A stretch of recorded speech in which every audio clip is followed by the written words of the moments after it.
ಅಧ್ಯಾಯ 1 ಶ್ಲೋಕ 2 ಹಾಗೂ 3. ಧೃತರಾಷ್ಟ್ರ ಸಂಜಯನ ಹತ್ರ ಕೇವಲ ಒಂದೇ ಒಂದು ಕ್ವಶನ್ನ ಕೇಳಿರ್ತಾನೆ. ಆದರೆ ಅದರ ಹಿಂದೆ ಅವನಿಗೆ ಎಷ್ಟು ಭಯ ಇರುತ್ತೆ ಗೊತ್ತಾ? ದುರ್ಯೋಧನ ಪಾಂಡವರ ಬಲಿಷ್ಠ ಸೇನೆಯನ್ನು ನೋಡ್ತಿರ್ತಾನೆ. ಎಲ್ಲರೂ ತುಂಬ ಶಿಸ್ತಿಂದ ಯುದ್ಧಕ್ಕೆ ರೆಡಿಯಾಗಿ ನಿಂತಿರ್ತಾರೆ.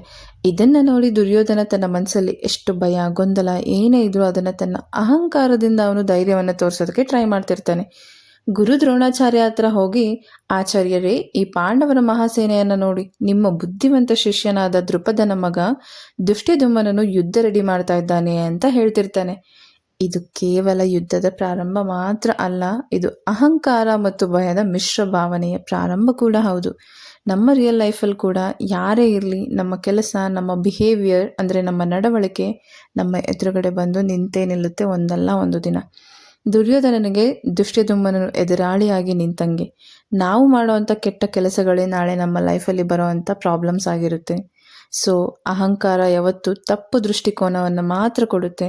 ನಿಜವಾದ ಶಕ್ತಿ ಒಳಗಿನ ಶಾಂತಿಯಿಂದ ಬರುತ್ತೆ.